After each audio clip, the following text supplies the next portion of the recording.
What's up, you guys? Hope you guys are doing awesome today. So I felt the need to make this video as crypto has been going on a monster run the past 21 days and people are starting to get euphoric, right? So I'm seeing a bunch of articles with people saying, oh, Bitcoin going to 100K soon, 200, 300K.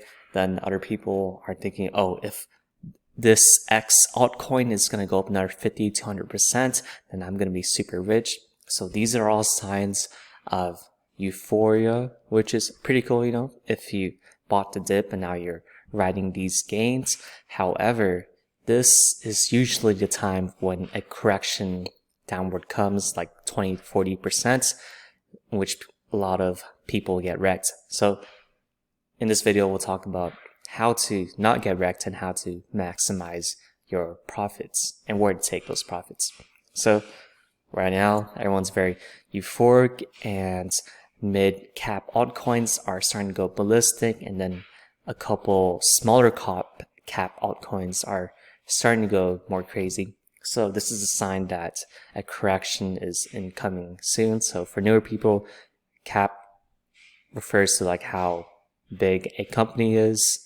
So now the lesser known altcoins, the lesser known crypto coins are starting to get more exposure as people tend to take profits from their Bitcoin to Ethereum, to the larger cap coins like Chainlink, Aave, etc., to now mid cap, and then to small caps, those meme coins like Shiba Inu, Kumis, etc.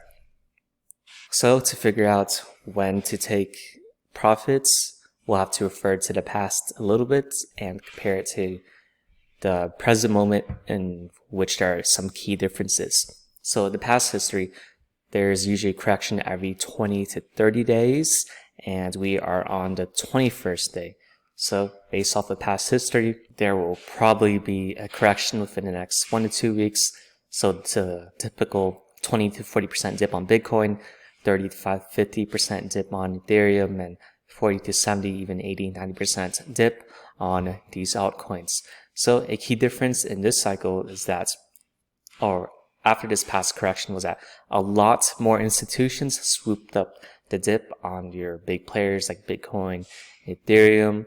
So in the combination with the recent mania from NFTs and blockchain gaming, there will probably be a bigger, more strong squeeze up, as we've seen recently, where price action just kept on booming up the past 21 days despite these FUD news like crypto US regulations. So what's the key takeaway from all of this? With this information, we can develop an action plan, right?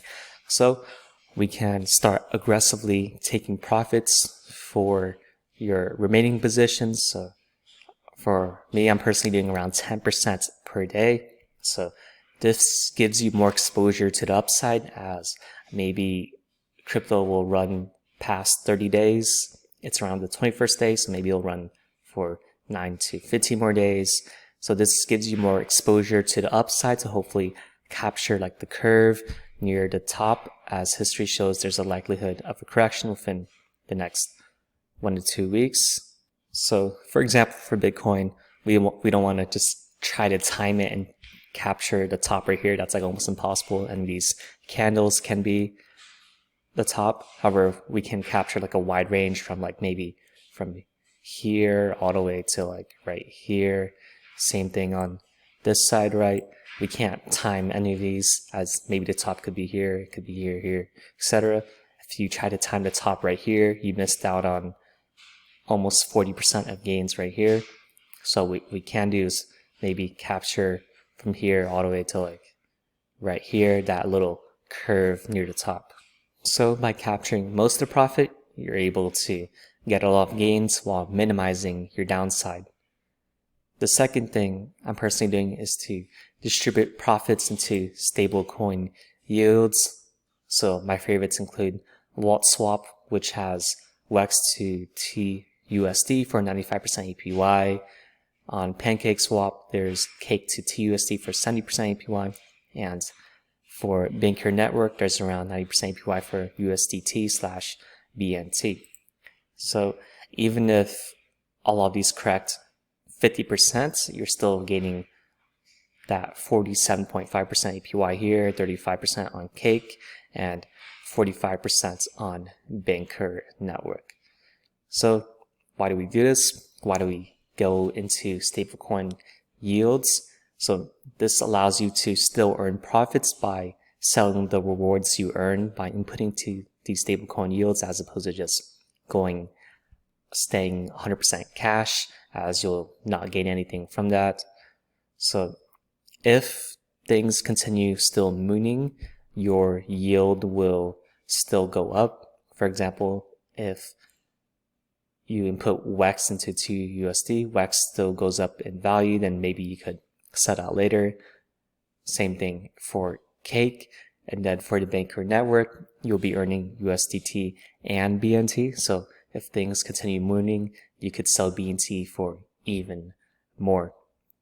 So you maximize your profits while protecting your downside, as maybe things correct really hard from here. You'll still be protected, as you'll be in those stablecoins, and everyone else will have their assets corrected by 30 to 50%.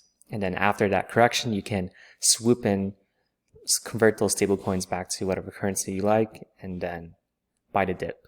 The last thing I'm doing is that if everything is still mooning for the next 4 to 5 days, I'm going to start accumulating a short position on ETH with 1.5x leverage with 50% of my gains. So the other half I'll still be distributing to stablecoins, while the other half I'm accumulating this short position on ETH.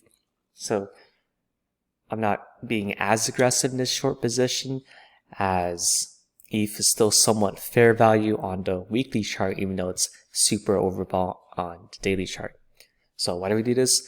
This allows you to earn more on your gains while minimizing risk of getting liquidated. That's why we have that low leverage. However, this could be a very chill 20 to 40% gains on your investment. So maybe ETH, let's say it shoots up crazily to like 5, 6K or something, and then as you dollar cost average into this short position, maybe on average you get in around 4,200. Then based off of history, on average it corrects around 30%, 5K to 3.5K. That's around 16% gains if you got around 4,200, around there. And then with 1.5x leverage, you'll get 25% overall gains on your short position. So you guys don't have to follow my plan exactly.